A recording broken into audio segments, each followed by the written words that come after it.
Hello বন্ধুরা, জ্ঞানজ্যোতি coaching সেন্টারের পক্ষ থেকে তোমাদের সকলকে জানাই আরও একবার স্বাগত। আজকের ক্লাসে আলোচনার বিষয় হচ্ছে ইবন বতুতা সম্পর্কে, অর্থাৎ ইবন বতুতা কে ছিলেন, মূলত এই টপিকটা নিয়ে আজকের এই ক্লাসের মাধ্যমে তোমাদের সঙ্গে আলোচনা করব। ঠিক আছে? আচ্ছা, আলোচনার বিষয় শুরু করার আগে তোমাদেরকে একটা ছোট্ট ইনফরমেশন দিয়ে রাখি। তোমরা যারা যারা ভাবছো আমাদের সঙ্গে এই সেমিস্টারে অনলাইনে যুক্ত হবে, তারা স্ক্রিনে দুটি নাম্বার দেখতে পাচ্ছ, 7076398606 এবং 6295916282। এই নাম্বার দুটি হলো আমাদের জ্ঞানজ্যোতি কোচিং সেন্টারের অফিসিয়াল হেল্পলাইন নাম্বার। তোমরা যারা যারা ভাবছো আমাদের সঙ্গে যুক্ত হবে, যে কোনো একটি নাম্বারে যোগাযোগ করে যুক্ত হয়ে যেতে পারো। ঠিক আছে? এছাড়াও তোমাদের সেমিস্টারে কোর্স ফি সম্পর্কে একটু বলে রাখি। দেখো, তোমাদের সেমিস্টারের কোর্স ফি যেটা আগে ছিল সেটা ছিল হচ্ছে 1199 রুপিস, কিন্তু এই কোর্স ফিটা এখন তোমাদের পে করতে হচ্ছে না। তার কারণ তোমাদের জন্য কিন্তু একটা খুবই সুন্দর অফার রাখা হয়েছে। তোমরা কিন্তু শুধুমাত্র 99 রুপিস রেজিস্ট্রেশন ফি এর বিনিময়ে তোমাদের পুরো সেমিস্টারটা ক্লিয়ার করে নিতে পারছো। এবং এই যে একটা সুন্দর অফার রাখা হয়েছে, এই অফারটা কিন্তু শুধুমাত্র প্রথম 100 জন স্টুডেন্টসের জন্যই কিন্তু রাখা হয়েছে।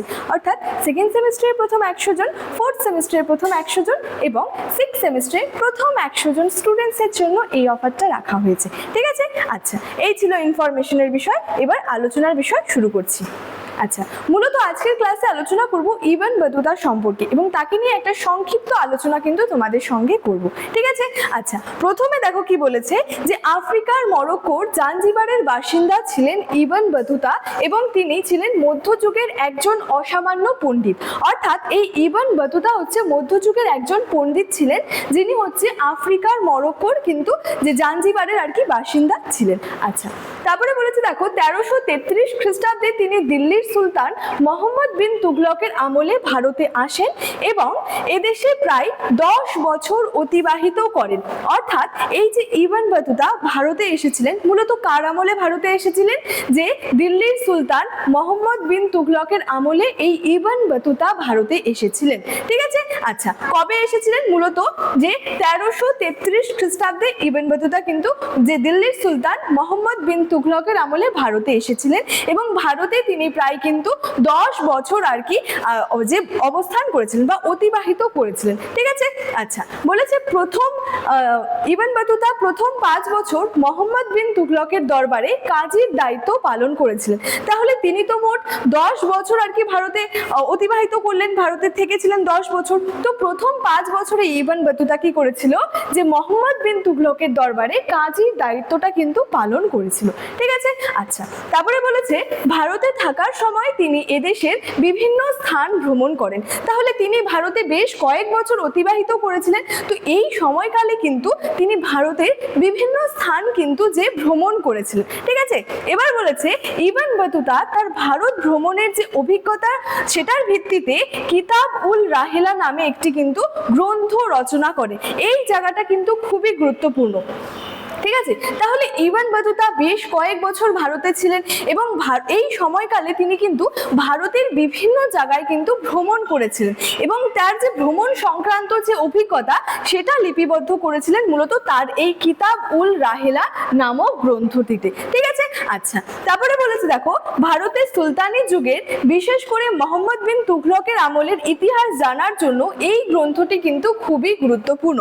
অর্থাৎ কি হচ্ছে, এই যে ইবন বতুতার যে গ্রন্থটি রয়েছে কিতাব উল রাহেলা, এখান থেকে আমরা কি জানতে পারি?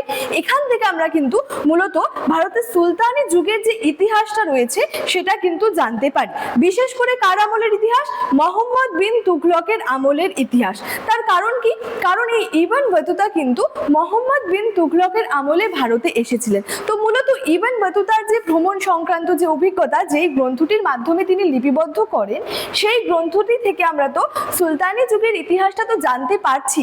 বিশেষ করে আমরা কিন্তু মোহাম্মদ বিন তুগলকের আমলের ইতিহাসটা জানতে পারছি, কারণ হচ্ছে ইবন বতুতা মোহাম্মদ বিন তুগলকের আমলেই কিন্তু ভারতে এসেছিলেন। ঠিক আছে?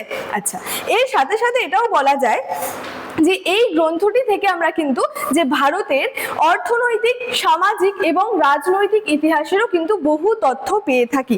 অর্থাৎ ইবন বতুতার এই গ্রন্থটি থেকে শুধুমাত্র যে আমরা মোহাম্মদ বিন তুগলক সম্পর্কেই জানতে পারি সেটা কিন্তু না, আমরা একদিক থেকে যেমন সুলতানি যুগের ইতিহাসটা জানতে পারি, ঠিক একইভাবে সেই সময় ভারতের সামাজিক অবস্থা কি ছিল বা সামাজিক জীবন, রাজনৈতিক অবস্থা, এছাড়াও অর্থনৈতিক যে ইতিহাসটা রয়েছে, এই সমস্ত বিষয়গুলো জানতে গেলেও কিন্তু ইবন বতুতার যে গ্রন্থটি রয়েছে কিতাব উল রাহেলা, এটা কিন্তু বিশেষভাবে গুরুত্বপূর্ণ রয়েছে। তাহলে দেখো আজকের ক্লাসে ইবন বতুতা সম্পর্কে খুবই ছোট্ট একটা আলোচনা করলাম যে ইবন বতুতা কে ছিলেন, তিনি কার আমলে ভারতে এসেছিলেন, ভারতে তিনি কত বছর অতিবাহিত করেছিলেন এবং এই এত বছর যে তিনি অতিবাহিত করলেন এই সময় তিনি যে ভারতের বিভিন্ন জায়গা ভ্রমণ করলেন এবং তার ভ্রমণ সংক্রান্ত যে অভিজ্ঞতা সেটা নিয়েও মূলত আজকের ক্লাসের মাধ্যমে তোমাদের সঙ্গে ছোট্ট একটা আলোচনা করলাম। ঠিক আছে, আচ্ছা আজকের ক্লাসের আলোচনার বিষয় এতটাই।